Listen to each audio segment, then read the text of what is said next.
We're live. All right, welcome everyone. You are listening and watching Gen X, Y, and Z. We are a team from ZenGig, and we are here to talk about the differences of these generations working together in the office or virtually in the workplace, whatever it might be. And today we're going to do something a little bit different, but let's each introduce ourselves. I'm Pete. I am the Gen Xer in the group. And I'm Peter. I am the millennial, the Gen Y. And I'm Ashley. I am Gen Z. Okay, so we have boundaries established for that as we do every week, and the topic for this week is all about Gen X, the cliches, the pros and cons, what you guys think of my generation. So let's get into it, and we're doing this because we realized that we've been a little too accommodating of each other so far. So this is gloves need to come off a little bit. We need to get into it in terms of generational differences.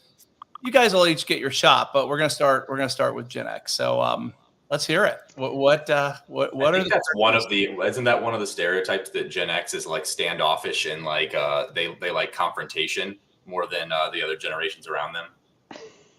Yeah, maybe. I mean, well, I think if you mean we're assertive, versus expecting someone else to do everything for us, then yeah, I would agree with that. Well, you guys are like the latchkey kids, right? So you had to like grow up and like look out for yourself.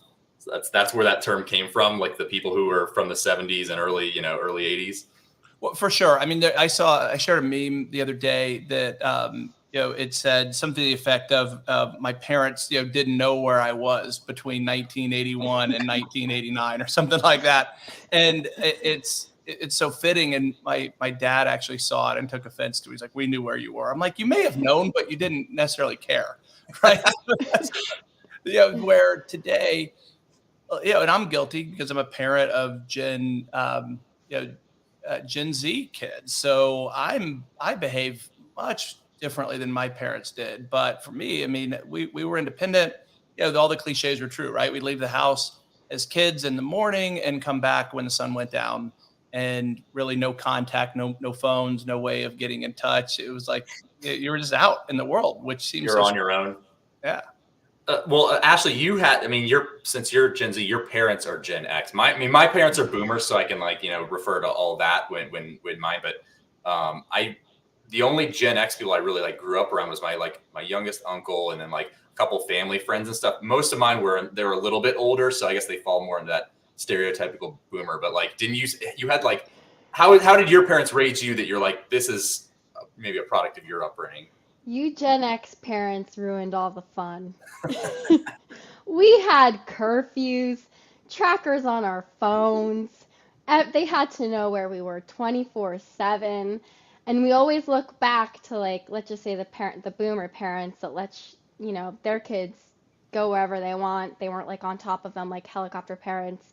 And we're like, man, like those must have been good times. Like we wish we could have done that, but Gen X had to ruin it and take all the fun. Didn't Gen X like invent like the helicopter parents thing? So you guys were raised with all that freedom, and you're like, absolutely not with my kids. Which is strange phenomena, right? I mean, I agree with that 100%. Where we have as generationally parented much different than we were raised, and but then complain about it the whole time. Yeah, right. Like kids these days, you don't know how to go outside. All you do is stay on your devices and video games, which is true.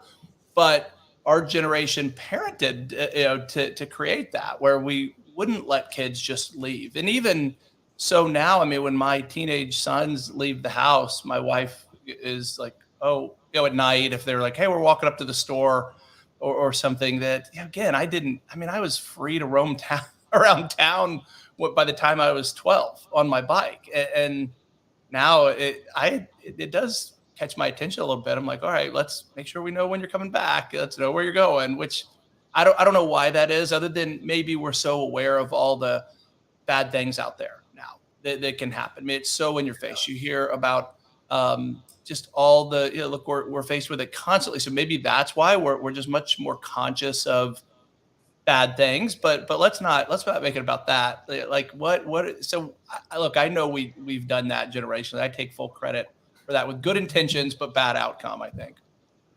I think that so that kind of translates over to the in the workplace. We're going to relate it to to the workplace. Like it seems like the Gen Xers, while being raised with that sort of freedom, and everything, they want that level of control in the workplace where they're like, do this. Like I guess you can look at it as being direct, or you can look at it as being a jerk in the workplace. There's that the stereotype of the Karen comes from the Gen X people. I feel Oh like yeah, they so. say all the Gen X kids are more polite than their parents, and I'll tell you, my mom's a Karen. When we go to the grocery store, she's like a rude customer. She's not nice.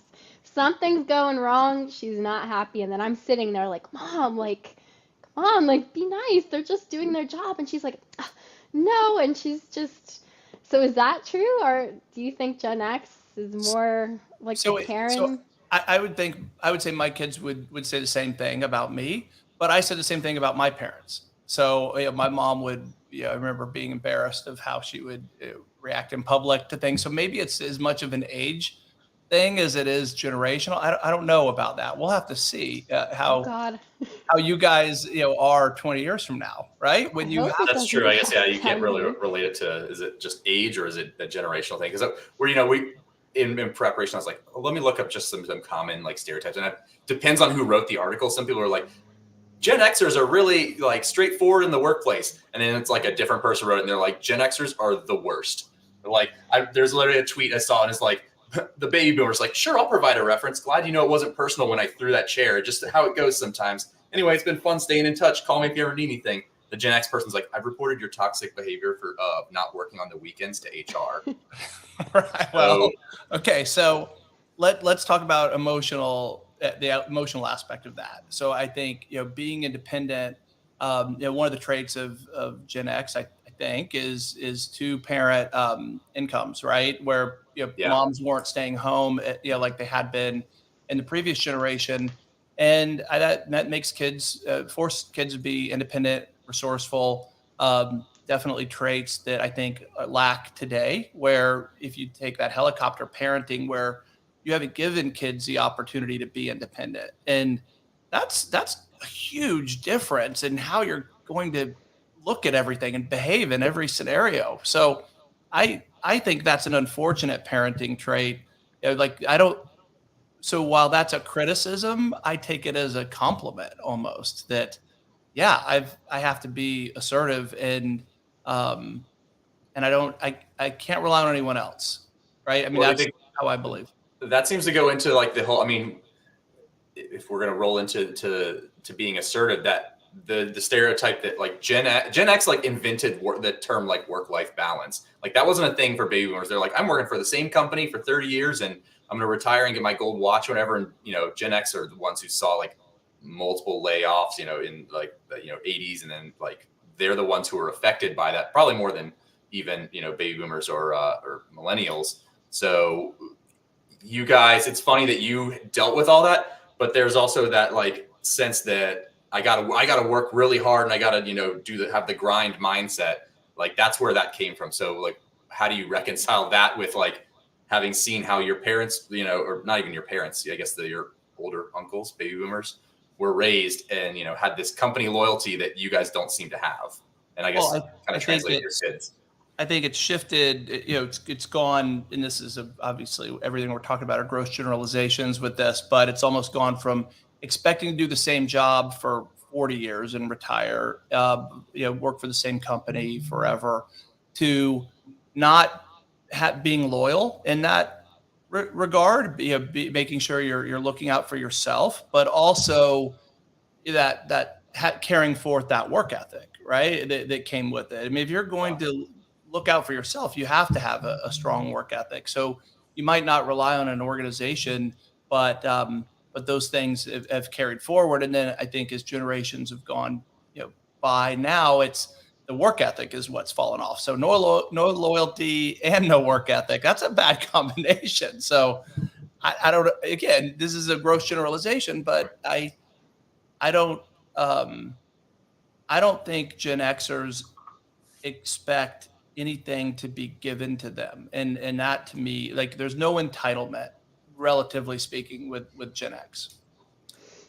But I mean, there is another stereotype in a tweet that says, Gen X, they create a toxic work environment. It says that it's not that no one wants to work, it's that millennials and Zoomers refuse to both be underpaid and work in a toxic environment. Gen X can't grasp this because they let themselves be walked over for the last 30 plus years as a worker. Do you think that like the Gen X just like put up what you're like, this is like, you saw how the baby boomers were and you're like this, as you came of age into the work environment, baby boomers were the majority of them. And you're like, well, I guess this is just what it is. I got a bad boss. I just deal with it type of thing. So let's define what that even means, or what does toxic work environment mean to you? Because that's something that is thrown around a lot. And most of the time when I hear it used and I hear the situation it's used for, admittedly, I don't think it's toxic at all. I think it's normal. Is that because you've been like you have like Stockholm syndrome, like you were just raised with it? You're like, I expect that my boss is going to yell at me, so that's normal to me. Well, so I've told this story in recordings many times, but my first job, actually my first interview while I was on spring break of my senior year in college. Peter, you've heard this a dozen times, right? You can probably tell the story for me. But the first question the guy asked was, or it wasn't even a question as much as it was a statement. He said, we work 8 to 8 Monday through Thursday, 8 to 5 on Friday. Should we continue? And just sat there. And I was like, yeah, of course we should continue, because I'm broke. I'm motivated. I don't really know what the world has to offer me, but I have to go earn it myself. So yes, let's go. And those were the hours. We had to be in before 8. We never left before 8 p.m. And that was my introduction to the professional workforce. And then as I left that job, my next one, working for a big public company, it was a big cube farm that I was in for a number of years. And the directors would wait for the VP to leave, the managers would wait for the director to leave, and then the employees, the staff would wait for the managers to leave, and that was it. There was no way you were leaving before your boss. So both those things would probably be considered toxic by today's standards, would they not? Yeah. I would say so. Yeah, probably. Yeah. Yeah. So why? Why? I mean, if the job required the hours, and I get that not everyone wants to work those hours, and I didn't want to work those hours indefinitely, but starting from scratch, having to learn, having to establish myself, a 70+ hour work week, to me is not unreasonable for someone who is starting off in their career. And that statement alone is probably, just it sounds like it's completely out of left field for you guys, doesn't it? I guess I wouldn't say maybe. All right, so that's a unique scenario, because I wouldn't say that's a toxic work environment. Because to be fair, the guy did warn you up front. He was like, "This is what the job is. You're agreeing to it." So now, if you went to the job and he was like, "All right, it was advertised as 40 hours a week, but actually it's 50 hours a week or 60 hours a week, and you're going to do this, and this guy's going to yell and like in Wolf of Wall Street, like throw a phone and stuff." That's more like, I guess, toxic. Is as I would define it. Okay, so yeah, truth be told, they did yell, they did swear a lot. You're like, well, there's that too. And quite literally, I'm not exaggerating. My first week, the guy who interviewed me, who was with the company for a long, long time, he threw a phone in the office, threw it, like a whole phone set, threw it across the room, and that was the environment. It was very intense, very competitive, dog eat dog. But very effective. So my takeaway from that experience was, I'm thankful for it, but it also taught me what I didn't want to do. Right, I didn't want to carry all of that forward. Just like parenting that we talked about at the beginning, you see the things that you like and you see things you don't like, and then you take those forward. So I've always thought that there's my definition of balance is very different in that regard, because I think hard work has to be part of success. I think that's I mean, it's definitely that type of environment is going to make people work. I mean, people are like motivating people by fear. It's effective. It's not going to last in the long term, which I know from just you having told the story. Like, the turnover at that place was pretty high and the tenure was not very long. So, but the success was undeniable, right? So if you're willing to do churn and burn people, then sure, it works. And I think that kind of plays into maybe the whole lack of loyalty to a company. Like, nobody's going to stay at that place for a long time, except for like a very small percentage. Like, the rest of them, that kind of seems almost to me like the pyramid scheme. Like I need a bunch of people to work really hard and turn over and everything to get to the top. And if you're at the top, it's great. Sure. If you're Bernie Madoff hanging out up there, then and you got all the people working below you, but the chances of you getting to that top are going to be very slim, I think. So I the philosophy there was work-life balance is not something to necessarily achieve when you're young. Right? That wasn't a phrase that anyone was using back in the early '90s, but that but there was, I think it was, I don't know if it was from Jerry Maguire. There was a quote from a movie, maybe it's independent of a movie, that said, hey, if you want to be successful, you can work half days always. I've always worked half days, and you decide, do you want to work the first 12 hours or the second 12 hours? And that's always resonated with me because I subscribe to that, right? And I don't know if that's me as part of my generation, what I was socialized and exposed to, I don't know, but I look at that and go, yeah, if you want to achieve something significant, I don't know how to do it without being lucky, being extraordinarily uniquely talented, or just outworking your competition. Well, I can't count on luck. I don't necessarily have any extraordinary talent, but I can work hard. And that's something that I think is available to everyone should they choose to pursue it. And you get the reward that goes with it. And that's what this company offered was, if you do this, you'll be a multimillionaire in your 30s, right? Is that appealing to you? Well, it was to me. And it was true. It wasn't overstated. They were very black and white about it. And they produced a whole lot of, wealthy people that are way beyond just a couple of million. So I don't know what's the right approach.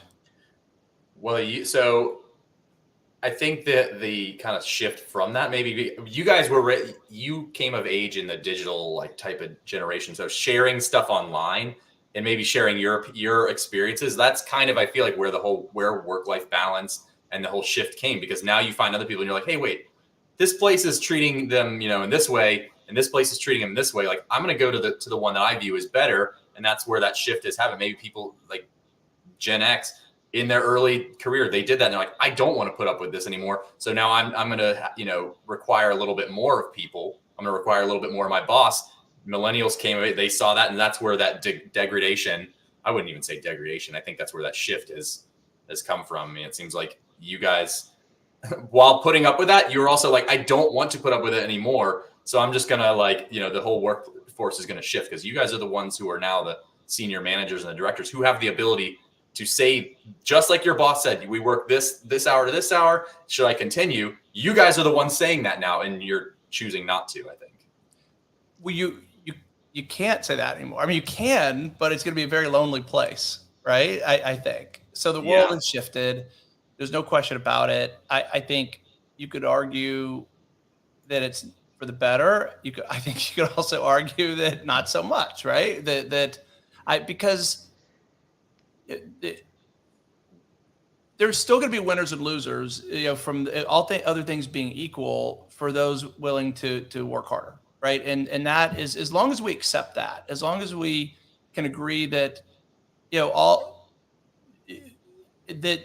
generally speaking, if you're willing to work harder, you're going to achieve more, right? And that shouldn't be a bad thing. And I realize it shouldn't be necessary for everyone, but we're in a capitalist society where that's how it works. And I think that's okay. I think that's how it should. But that is what I think, not to sound corny, but what makes America great, where those who are willing to do what others are not get the benefit, right? Mm-hmm. So I don't think that should be shunned. I don't think that should be a bad thing. And by the way, I mean, there's a lot of companies that still work that way. And, I think if you go out to Silicon Valley, you look at startups, you'll see those kind of workout hours are not unheard of. Yeah, I mean, like you said, I think it's fine. I guess I'll concede that if you're agreeing to that up front, that's fine. It's just where it's sprung on people. Like, Ashley, your generation's seems to be you guys are coming fresh into the workforce. So what are you seeing you've got your senior bosses who are, for the most part, they're going to be Gen X. Boomers are mostly retiring. Everybody says, okay, boomer, and they're probably referring to anybody that's 50 years and older, because that's the other stereotype. Gen X is constantly forgotten about and lumped in with boomers. So you guys are seeing that and you're seeing millennials. Like, what do you like? What's your experience with that? I mean, yeah, like you said, I haven't been in the workforce for too long. And realistically, I've only had one boss so far since ZenGig was the first company I worked for.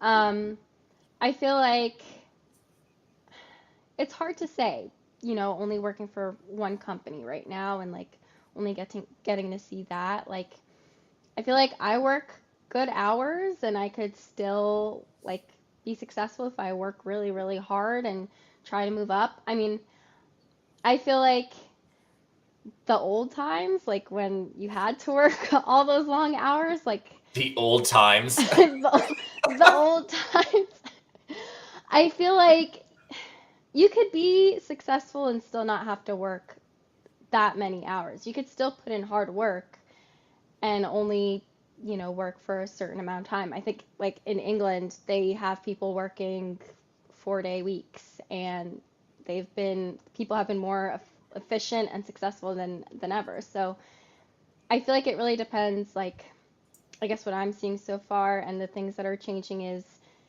yes, like work hours are becoming better, people are working from home, things are becoming more flexible. People are loving that life. They don't want to go change it and go back and make it any different. But I still feel like people can are still trying to be successful and working hard and doing the best they can while also trying to live like their lives. Because I guess another Gen Z thing is, or millennial thing is, a lot of the times people are like, oh, like we only have this one life to live. Like we don't want to work like our whole lives. Like we want to experience things and we don't want to like have to be working, all the time and worrying about that. So. So that's an interesting point because that is a common criticism, and I struggle with that because I think, well, wait a minute, I don't want to work my whole life either, but I can do math and I can see what it's going to take to stop working and live the life that I want to live, and that means I have to achieve a lot while I can. And so my goal, truth be told, is to work until I don't have to anymore. And so I'd rather front load it. I mean, I guess that's how I see this is I don't want to work. By the way, the company I worked for right out of school was an anomaly. No, that was not necessarily normal, right? The corporate setting was more normal where people would look and see, okay, did the person I report to leave? That's when it's time for me to go home. That's just corporate America. And I don't really know if it's still that way anymore. I mean, I think it's impossible to say now that we're so virtual in the way we're working. But yeah, I think the opportunity to work, put in your time, right? That's something that I think was maybe a generational thing that you guys don't adhere to. Where do you have to put in your time? Do you think you have to earn it up front, Ashley, or do you think that, hey, I'm here, I'm an equal set, level with everyone else, or do you feel that you have to earn sort of the right to do less? I don't know if that's the right way to phrase it. I don't I don't feel like you have to earn the right to do less. I mean, I feel like again, like you don't have to work that many hours, but put quality into the work you're doing. And if you're putting good quality in there and it's showing for it, that might impress, your boss, and then maybe that'll, help you move forward. So I don't feel like you necessarily have to put like the time in, just be really good at what you're doing and just make it good quality. Well, the Gen Z stereotype of like being a doormat, because you guys are sandwiched between the boomers and the millennials, of like the huge generations that are always mentioned, and you guys just like putting in your time has merit to it, but also at the same time, I think like, all right, so if you're good at your job, if I'm good at my job and somebody else is same good at their job, but they have 5 years on me or 10 years on me, like why should they get preferential treatment? Like, especially if I'm better in maybe other ways, like as a millennial, or even if I was a Gen Z, like maybe I'm better at doing things digitally, working on like a computer. Like I could reference, like all of the older people don't know how to use technology because I've encountered that many times, and that's the stereotype that like Gen Z and boomers are like inept at that, so they don't know how to do it, so I should be like get preference. Okay, so it's really interesting to me the way you guys both answered that. You both answered it as if you were seeking approval and the ability to progress from an employer. Mm-hmm. And I don't think of it that way at all. I think of it at me as an individual contributor. What is my value on the market? Not because some company decides it, because that is not that, like we established earlier. I wasn't loyal to an organization, and I think it should be mutual, right? It should be mutually beneficial. So you guys, I happen to, you happen to both report to me. So this is, I'm saying this from multiple perspectives. To the degree that that your employment with ZenGig is beneficial to you from a career standpoint, from an enjoyment standpoint, from a financial standpoint, whatever criteria you individually apply and how you prioritize it, then that's a good fit. Same thing from an employer's perspective. I don't think it should, as long as the employee is performing and doing what's needed and at the providing the right value, it's not a marriage. Right. I mean, it's not like I think generationally, like you guys look for more from your employer than I think you should in terms of, just commitment. And everything I was describing, I was really thinking of from the perspective of my value to others, right? Who's going to pay me to whether it's a customer, whether it could be an employer, but it's really what value am I delivering in the market? So to use your example, Peter, well, it depends on what happened over those 5 years of a difference, right? Mm-hmm. Were you honing your skills? Were you perfecting your craft? Were you expanding your knowledge? That's going to be the differentiator between the value of one person versus another, to me. And so the one who puts forth more effort, like that's the one thing I guess that's what I'm really talking about is like, I feel like effort is being devalued, and I think effort matters more than anything else. Again, all other things being equal. Yeah, I mean, I could agree with that. Do you think that comes with the stereotype that like you guys are like the grumpy, like curmudgeonly ones? Like it's more of an independence you're saying than like you're like I'm my value is to myself and nobody else, or not a company, not anyone around me. So like that's why it's, I guess where that comes from, that standoffishness or that inability to integrate. Not to myself, but to the market as a whole, right? Mm-hmm. Like, are my skills transferable? Could I hang a shingle and do my own thing? And that's happening a lot. I mean, I think it too often gets tied together. This is way off track for perhaps of what we should be talking about, but I do think it's a big thing that exists today where there's this kind of anti-employer sentiment, right? Yeah. And like employers are bad. Well, okay, like employers are just a collection of people, right? Who are share a common bond of whatever that business is, but that's like I'm a huge proponent of the freelance market, as you guys know. And ZenGig really supports freelance and is going to continue to create more content about that, because I think to me that's a more healthy way to work, where there's not this expectation of an employer delivering more than just what's related to the job, right, itself. And on the other side, the employee shouldn't be expected to deliver more, right? And we get involved in all these weird places of employee-employer relationships now, in terms of obligations and expectations. And I think it should be more about the value that the person who's paying for the service or skill delivers and then needs in return, and same thing for the individual. So you think it should be more like a contractual relationship? You're like, I agree to do this, you agree to do this, and we're not going to either of us go beyond that, because the stereotype and what you've said in the past that you should want to go above and beyond. So like, I think it should be more linear, right? I think I think it should not be about. I mean, look at all the things that if you go state to state, that different state governments expect the employers to do, right? Like, look what's been happening in California, weighing in on what who can be a contractor, whether I don't know if it was Uber or Lyft can even exist and operate. I think individuals should make their own decision on that, right? Not have the government weigh in. So again, that's off topic, but I do think that there's an expectation that I don't have, that my generation doesn't have, that some company should take care of us, right? Yeah. Like, I don't think that should exist at all. I think that's a losing proposition, because ultimately the individuals and organizations are going to do what serves themselves the best. And that's okay. I mean, that to me is how it should be. Is that growing now, you think, with the newer generations like me and Ashley? Like, you think that's like looking to the company to like take care of us, I guess? Yeah, I think so. I mean, yeah, I mean, I could see it from both points, and that's definitely the Gen X, and I would even say the Boomer mentality is like, you need to do your own thing, which is ironic then considering that we are like your guys' kids. It's So not that you need to do your own thing as much as it is you need to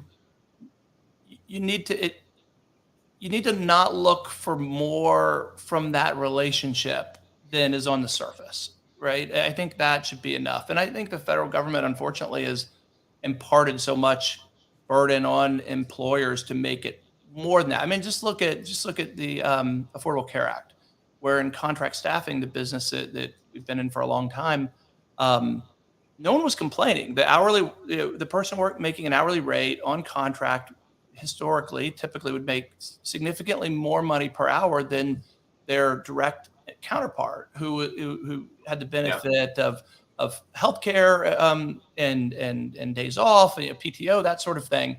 There's a trade-off, right? And what's important to one person may be vastly different than what's important to another. That's all. So it's just an individual thing. It can never be one size fits all. And I think that's happens too often today. I guess that's where I'll concede that. Like I said, I deviate a little bit from my generation, and I think that that's a good thing. You shouldn't expect outside forces to take, like, you should be and at Gen Gig, we've got plenty of articles like supporting this. Like, you should be loyal to yourself first and foremost. And if a relationship isn't fitting, your needs, then you should find another one. So, right. So, all right. So we're over time already, but what's a toxic work environment? Do you describe it? Toxic work environment to me is when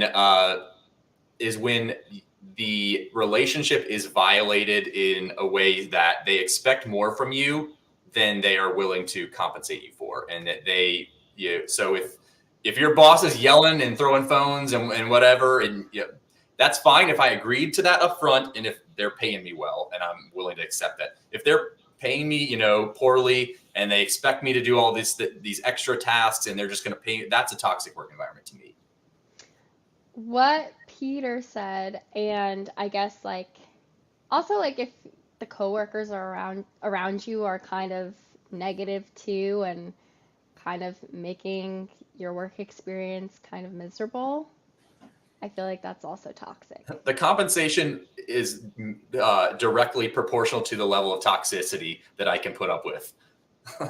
Okay. I mean, do you think that's your unique definition, or is that a common? Because I don't think that's not how I would have interpreted that phrase. I never know how to interpret it, but I mean, I think it's basically bad behavior. It's like people acting like jerks, or things that make you feel like stressed out, that are beyond just like your general like work. Like if somebody's yelling at you, that's stressful for you, even if it has nothing to do with your day-to-day work thing. So that's what I think the general term is. Mine is a little bit probably skewed, and that's I'm trying to like if you can be very passionate for your job, like you love what you're doing, you love your career, but then like if you're working for a company and you go in every day and you hate it because they're making it absolutely miserable and stressful, I feel like that's a toxic work environment. I mean, you could still love what you do, love your career, but the work environment itself can be ruined for you, and then there are days where you don't even want to go in because you're like, you don't want to have that stress again the next It's day. workplace culture, I think, related. I don't think I don't think toxic work environment ever comes from like your like core duties. I think it's like the people that either make it, your bosses and then your coworkers, I would say. It's when the stress part is interesting to me, because I think that should be part of the deal to some degree, right? I mean, it's work. It's not play. It's work. I didn't say it was fun, but I don't necessarily say it should be stressful. Not saying like obviously every, work's going to be stressful. There's going to be challenges. There's going to be, things that you're going to get stuck on. More like stress, like, I guess someone like being negative and kind of like freaking you out and stressing you out in a way that's like, Isn't I don't know that how isn't to that explain. self-imposed? Right? Can someone else, I mean, can you really give the power to someone else to do that? Or should you? Or can you just, that's how you interpret it to some degree, right? Like whatever is being impressed upon you. Yeah, versus, I think that bar has lowered a lot in terms of what is, when that phrase would be used too, right? Like, hey, I made a mistake at work. My boss is not happy, right? Like that's a reality that we all Hmm. face at some Yeah, point. So it's okay to be stressed about that, right? It's okay yeah, to be concerned, address it, get past it. But I think that those, I worry that like what's considered stressful right now is to a significant degree, like, it's just normal. It's It's just people's normal. tolerance. Just because it's always been around. I don't think that a job in the in the 80s was maybe more with the digital like world and people being able to reach you all the time. There's that argument. But there was stress. I would say that there's probably things that you were thought were stressful at your job when you at your very first job that would be the same thing today. But people's viewpoint today is that I'm not going to deal with it. Whereas you're saying that hmm like baby boomers and Gen X were like, I'm going to put up with it. I'm going to work through it.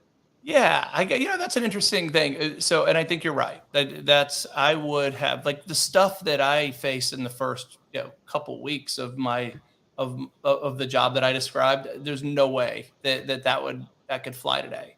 It just wouldn't happen. Hardly anyone would put up with it, and it would seem almost hard to believe. They'd be like videoed and then on TikTok and then they'd get canceled and all that. So Right. the digital world prevents, I think, some of that. Like it can't happen. I don't think that there was any like less things that like if that wasn't around, I'm sure it would still happen today. Yeah, and that organization has evolved a lot. They don't do that anymore. They don't work those kind of hours anymore. So I think that evolution is part of it. A lot of it's good, but I do think still a lot of it's gone too far. Right? When I hear toxic work environment, half the time I read the story that's behind that and go, that's just work.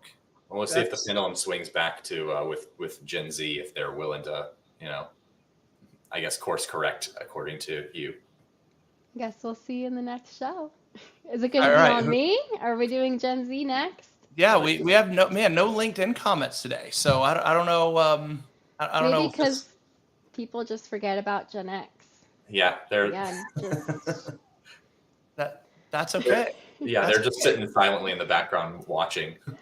no, but there was another tweet, so maybe this will resonate with us next show. But Gen X complains a lot about being erased and ignored, but I feel like maybe you guys don't really want the level of scrutiny other generations get. So I mean, maybe next show there's going to be a lot of comments roasting Gen Z or the millennials. So Yeah, I you mean, don't you want guys. that. I don't know. I mean, now's your chance. Is your opportunity. Bring it. What do you have? I mean, you haven't given me much yet, right? Other than we're assertive, not so nice at work. um, What else? you guys get silent jerks in you the guys get workplace. triggered by everything. Apparently, there was like another tweet. You guys get triggered by everything, and you guys don't like being called boomers. And that goes into the oversharing, like the whole like putting every opinion on the internet and Facebook and everything. That's boomers and Gen X. I'll lump you guys in together with that one. Like Facebook the is a older Gen X generations. diary. Yeah. I think I have to own that to some degree. Like people, the older you are, the less. Obviously, you didn't grow up with social media, and I do find it odd some of the things that people will share that my like younger people would never share, that my kids would never Yeah. share. It says It's Gen strange X to see. overshares, and whenever you guys are triggered, you guys go directly to Facebook and Twitter. You guys either go there to read stuff or post.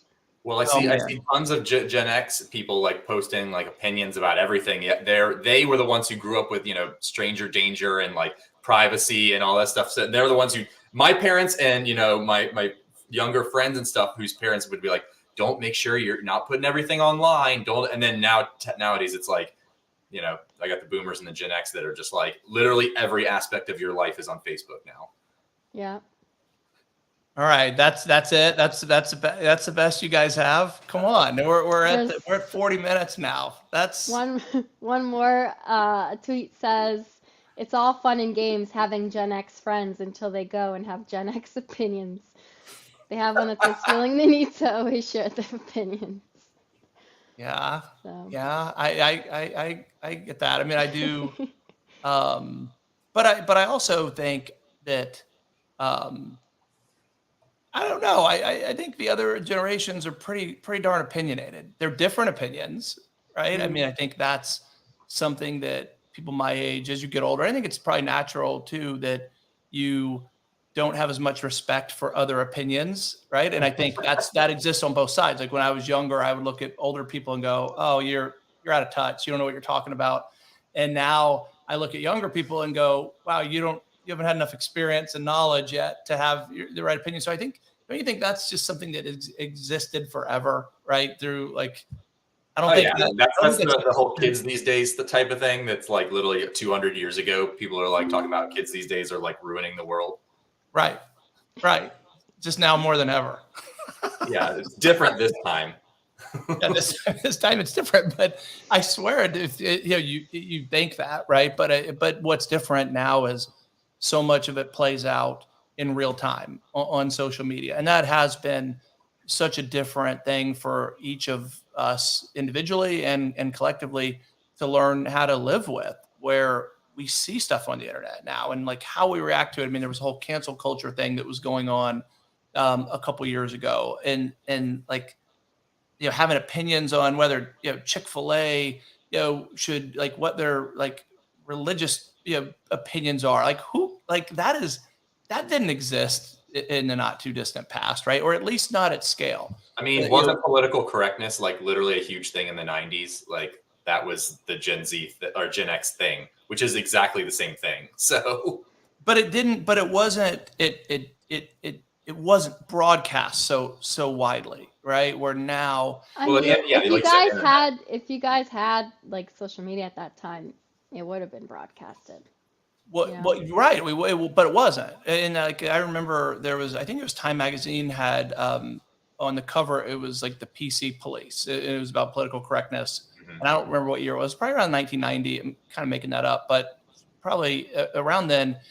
But that was it. You had that piece and everyone reacted to it, and then silence because there was nothing. Where now, I mean, that would be all over Instagram and a million TikTok videos made about it, within 24 hours and tweet storms and all this, where then it was just like, okay, that was a piece and it kind of just set for a while and people talked about it and there were maybe newspaper articles written about it.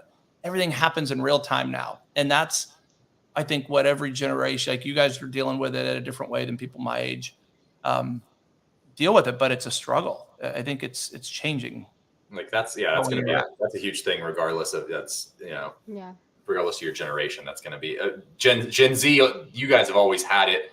My generation, like when I was younger, we didn't have the internet to the same degree.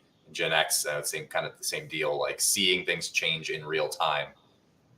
It definitely, I can't for certain say, be like, if you look 100 years ago, things are going to be the same because they're changing so fast. And it's like, not even, 20 years from now, we're probably going to be unrecognizable. Okay. So here's the question for you guys without really having, I mean, just what you think to apply your perspective. Peter, I'm 20 years older than you roughly. And Ashley, I'm 30 years older than you roughly. Jeez. Okay. If you look, not quite, but if you look back 20 and 30 years, you think times were better then than they are now, or you think they're better now? 20 years. I think like when I was your age, social, just in general, were times better in our society, in our workplace than they are now? Okay, workplace, no.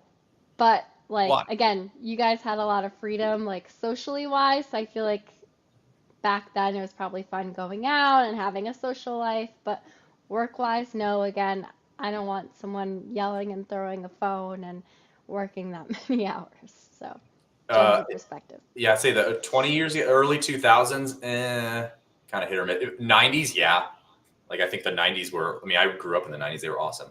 So I think that I think that things were probably better before the internet was so huge. I would say that social media has been great in so many ways, but in my personal opinion, I think it's been a big detriment in a lot of different areas, just with like relationships and all that stuff. So Yeah, and I feel like you do have to like walk on eggshells like with things that you say. Like I feel like you have to be very careful with what you say nowadays and what you put out there. So whereas back then I feel like people would say whatever and they well, like you said, you get one time article and then like that's it, and then everybody like deal with it until the next one comes out type of thing.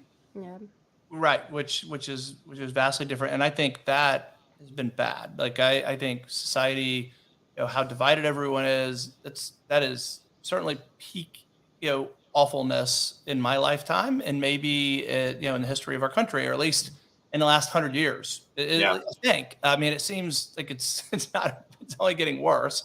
And even things like safety and just being comfortable out in public, and just like you said, actually, you have to look over your shoulder for everything you say or write or even do, and that's a tough time. And I don't envy you guys being young with that. I think you have a harder time ahead of you.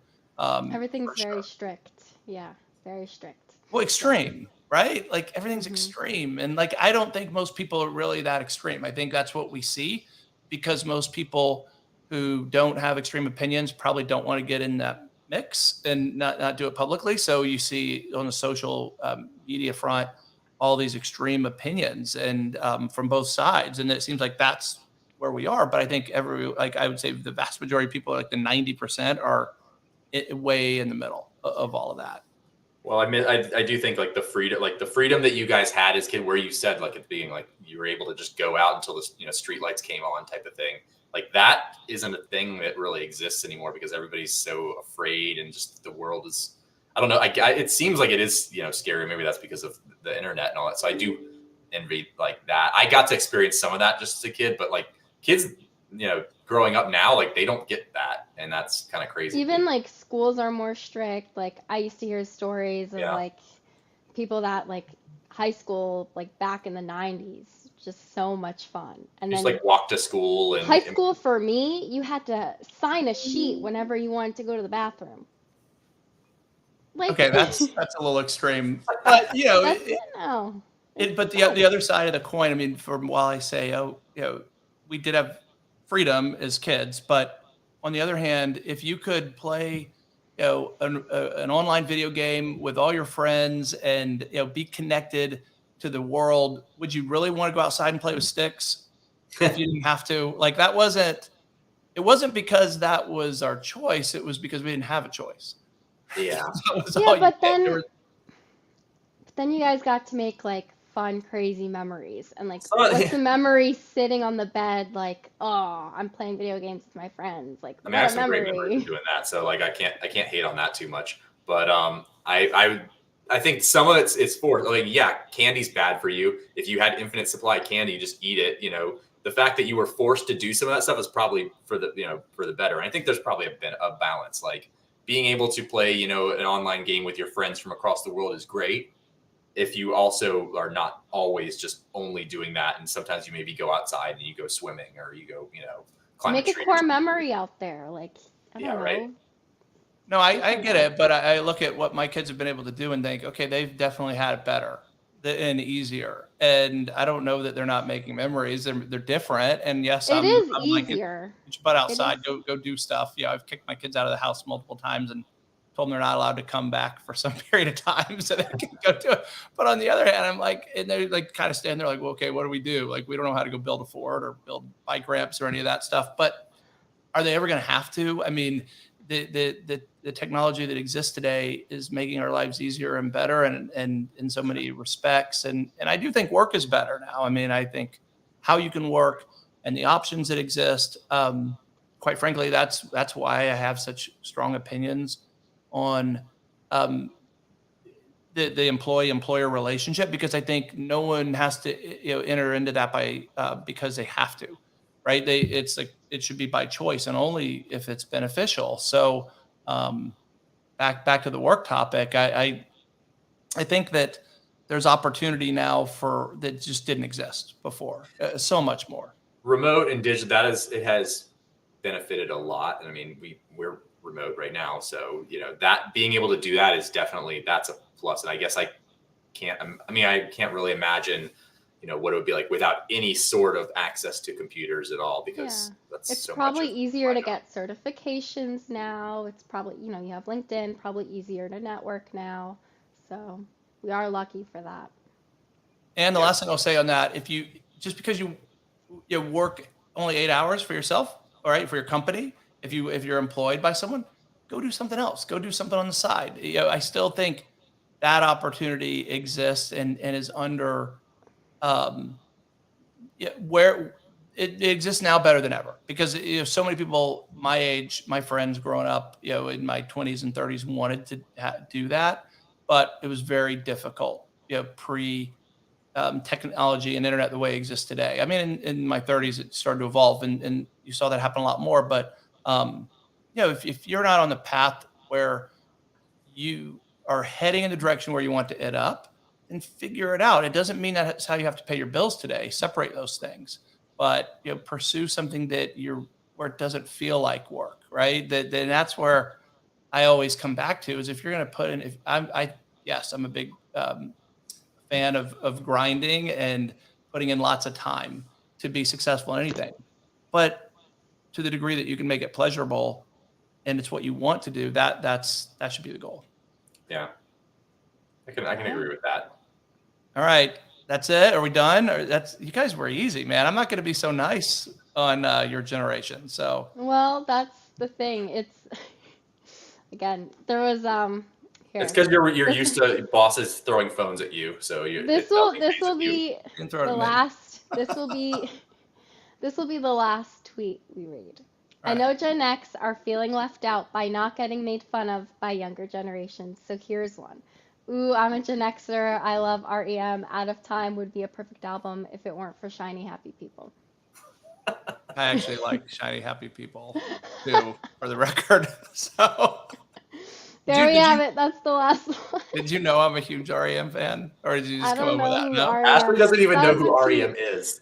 No, I don't know who that is. I was just reading the tweet, but you don't know. No. Yeah, that's That's classic rock to her. Oh man. No, I've got it right here, Ashley. I'll play it for you later. We'll bring you up to speed on REM. All right. Well, I look forward to our next roast. So bring it. Let's see what you got. All right, you guys. Thank you as always. And more comments next time. I know you have listeners out there. Cameron, thanks for listening. Appreciate the comment. I'm glad you liked it. And we'll see you guys next week. See you guys. Bye, guys.